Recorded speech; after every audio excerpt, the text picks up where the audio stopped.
अतृप्त आत्मा, चिरप्या घाटातली शेवटची लिफ्ट. कधी-कधी काही रस्ते फक्त प्रवासासाठी नसतात, काही घाट फक्त गाड्या चालण्यासाठी नसतात आणि काही लिफ्ट घ्यायच्या नसतात. कोकणातला चिरप्या घाट असा एक रस्ता आहे जिथे रात्री गाडीपेक्षा आधी तुमची हिंमत बंद पडते. आजही लोक सांगतात, पावसाळ्यात रात्री 12 वाजल्यानंतर जर तिथे कोणी लिफ्ट मागितली तर तो माणूस नसतो, त्या रात्रीची सुरुवात. माझं नाव प्रतीक. मी मुंबईत नोकरी करतो. गणपतीसाठी गावी मालवणला निघालो होतो. उशीर झाला होता, खूप उशीर. रात्रीचे 11:45. पाऊस अक्षरशः आकाश फाडून पडत होता. वायपर पूर्ण वेगात, तरी काचेमधून पुढचा रस्ता दिसत नव्हता. जसं मी चिरप्या घाटात शिरलो तसं मला एक विचित्र जाणवलं. रेडिओ आपोआप बंद झाला. मोबाईलला नेटवर्क गायब. धुकं इतकं दाट की हेडलाईट जणू पांढऱ्या भिंतीवर आपटत होते. आणि सगळ्यात भयानक, घाट पूर्ण शांत होता.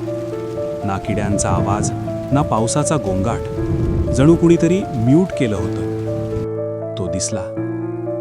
तिसऱ्या वळणावर रस्त्याच्या कडेला एक आकृती उभी होती, हात वर करून लिफ्ट मागत.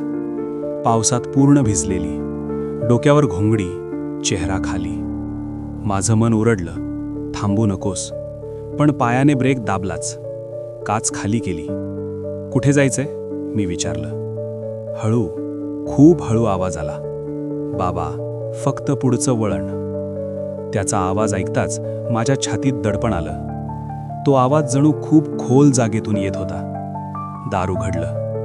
तो मागच्या सीटवर बसला. गाडीच्या आत काहीतरी बदललं. दार बंद होताच गाडी थंड पडली. एसी बंद होता तरी काचांवर धुकं जमा झालं. एक विचित्र वास पसरला, ओल्या मातीचा आणि कुजलेल्या पानांचा.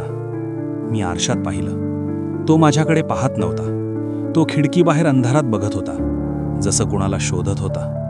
मी विचारलं, काका, इथे रात्री कुणीच नसतं, तुम्ही एकटे? तो हसला. हसू नव्हतं ते, हाडं घासल्यासारखा आवाज होता. तो म्हणाला, एकटा? इथे तर सगळेच आहेत. तुला ऐकू येत नाही का? त्या क्षणी मला खरंच गाडीच्या बाहेर कुणीतरी चालत असल्याचा आवाज आला.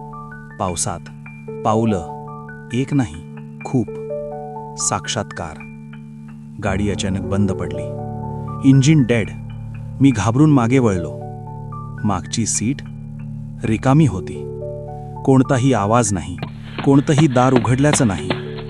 पण सीट कोरडी होती.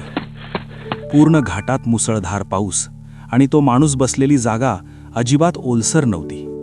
त्या सीटवर फक्त एक वस्तू होती, जुनी तांब्याची अंगठी, मातीने भरलेली.